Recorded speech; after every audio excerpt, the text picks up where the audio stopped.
So, to use the sine law, we need to know three pieces of information.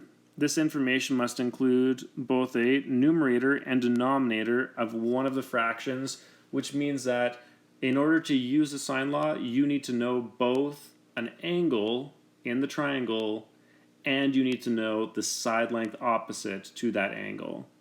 If you have any other piece of information, you can use that to solve other parts, but you need to at very least know an angle and the side length opposite.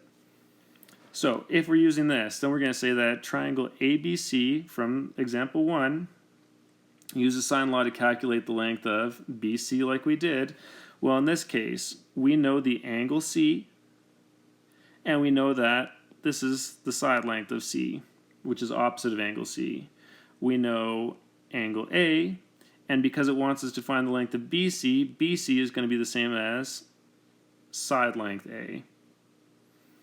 Well, if this is true and I want to find the side length A, then I know that A divided by sine of angle A has to equal C divided by sine of side length C, or sine of angle C.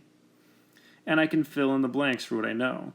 I know that A divided by sine of 75 has to equal C, which is 12.5, divided by sine of C, which is going to be 35.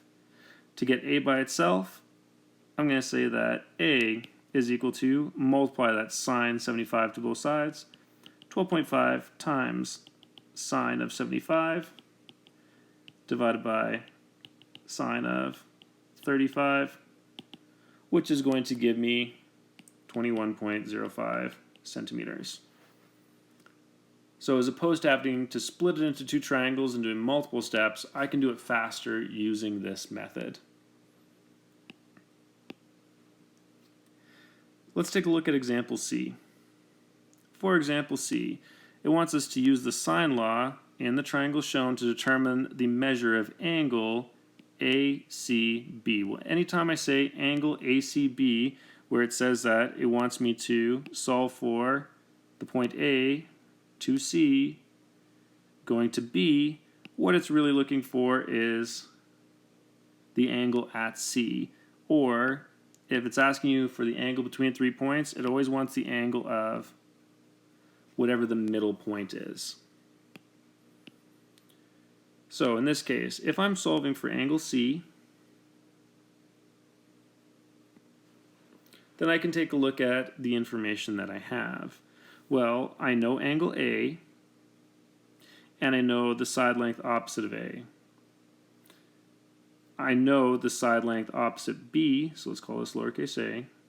I know the side length opposite B, and I don't know the side length opposite C, and I also don't know angle C. So currently, I don't have enough information for C in order to do this.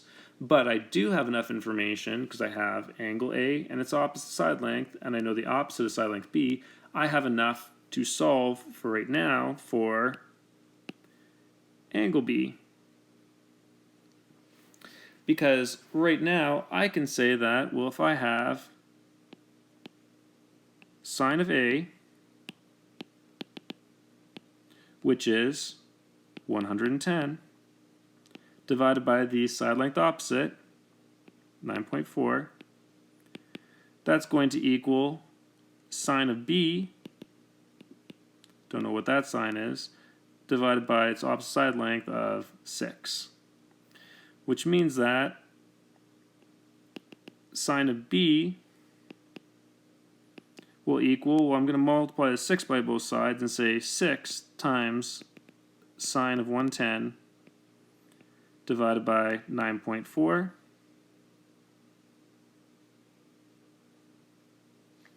which is going to give me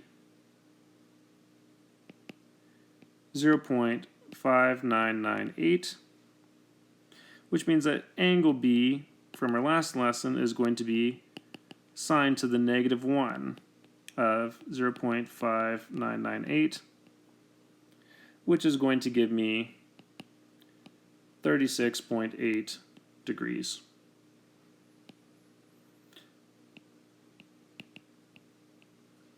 Well, because we know that all the sides in a triangle have to add up to 180, then that means that angle C is going to equal 180 minus the 110 for A minus the 36.8 for B, which means angle C is going to equal 33.2 degrees, and because it wants it to the nearest degree, we're going to say that it's going to round to 33 degrees.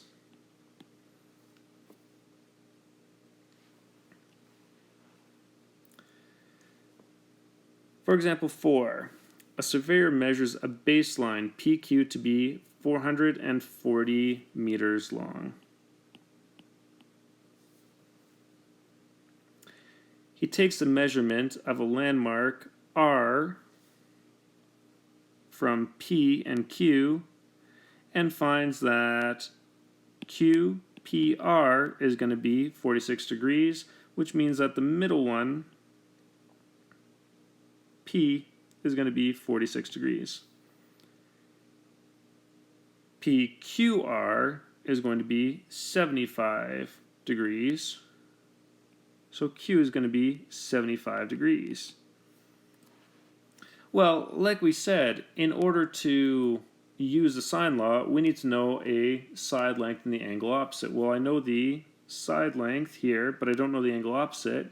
And I know two angles, but I don't know the side lengths opposite. So it looks like this won't work, but once again, I can solve for what this missing angle of R is, because I know it all has to add up to 180 degrees.